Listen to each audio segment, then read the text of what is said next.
Здравствуйте! Вы смотрите 11-й еженедельный выпуск новостей от команды Stop Fake. Мы продолжаем опровергать неправдивую информацию о событиях в Украине. Ситуация на востоке и юге Украины продолжает быть напряженной, оставаясь главной темой фейков. О них вы услышите в этом дайджесте. В студии Марго Гонтар и Алина Суганяка.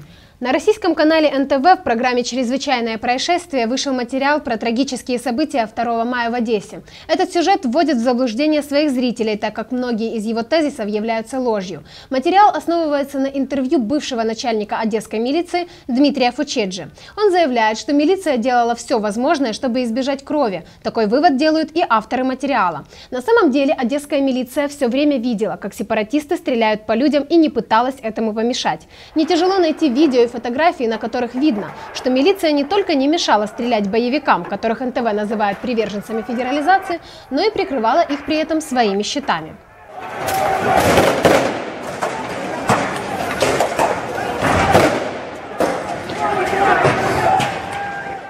Дмитрий Фучеджи рассказал каналу, что не знал о надвигающихся столкновениях в Одессе, поскольку его вместе с остальными руководителями милиции вызвали на трехчасовое совещание в прокуратуру и заставили отключить телефоны. Фучеджи утверждает, что узнал о драках лишь после их начала возле торгового центра «Афина» и сразу туда выехал.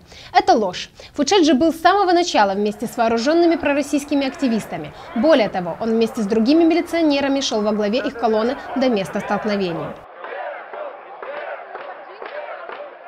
Авторы материала заявляют, что провокаторы от самообороны стреляли со второго этажа торгового центра «Афина». При этом они показывают человека с георгиевской ленточкой, который стреляет по участникам шествия за единую Украину.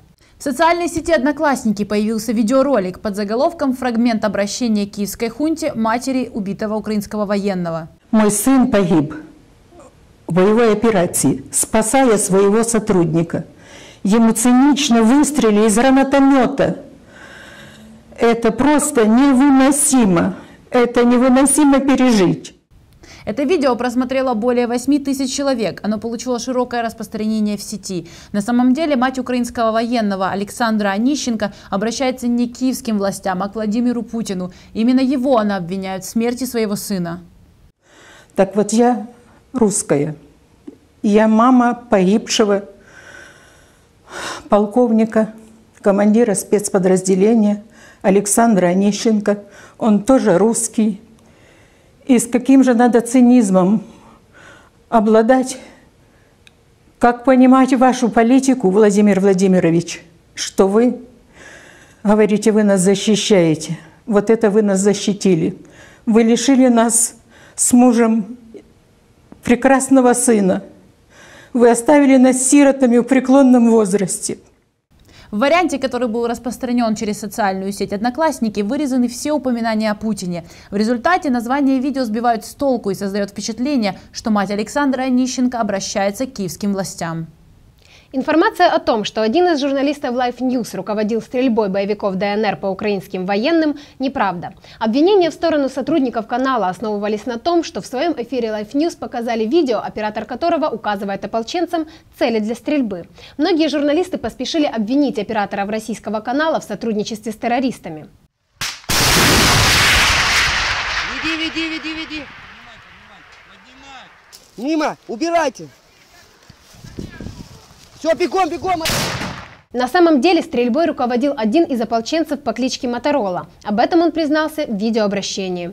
На его шлеме была закреплена экстрим-камера GoPro, на которую записывался бой. При этом голос оператора видео, показанного в эфире канала Life News, и самого Моторолы, очевидно, совпадает. Кроме того, на его шлеме видно крепление для камеры GoPro. Говорили, что журналист руководил спецоперацией. Непосредственно операцией руководил я, как один из командиров подразделения, спецподразделения, заводил сюда людей. В ночь с 21 на 22 мая возле города Волноваха Донецкой области были обстреляны украинские военные. Существуют две основные версии этого события. Первая, что на 51-ю мотострелковую группу напали сепаратисты. Вторая, что солдат расстреляли боевые наемники губернатора Днепропетровской области и владельца Приватбанка Игоря Коломойского. Программа «Вести» канала «Россия-1» информирует своих зрителей только об одной из них. При этом журналисты и ведущие канала преподносят мнения и версии как доказанные факты, которые таковыми не являются. произошло страшное. Были расстреляны солдаты украинской армии, которые отказались открыть огонь по мирным жителям. Убиты до 16 человек. По свидетельствам очевидцев, карательную акцию провели боевики батальона «Донбасс», того самого батальона, который финансирует олигарх Коломойский. Главными аргументами версии, что украинских военных убили наемники Коломойского, является то, что боевики приехали на инкассаторских автомобилях Приватбанка. Но умалчивается тот факт, что 5 таких авто были украдены в городе Горловка Донецкой области еще в конце апреля. Кроме того, есть видео, где один из боевиков рассказывает об убийстве украинских солдат на фоне такой же инкассаторской машины. Второй аргумент, что солдат расстреляли с вертолета украинских ВВС, также является лишь предположением. Во-первых, при просмотре полного видео, которое использовала программа «Вести» в своем эфире, видно, что вертолеты прилетают уже после нападения неизвестных на украинских военных. На поле лежат трупы и горят авто. Вертолеты пролетают над солдатами, но не стреляют по ним. Этот факт противоречит заявлениям репортеров программы «Вести» о том, что с вертолетов хладнокровно расстреливали солдат 51-й бригады.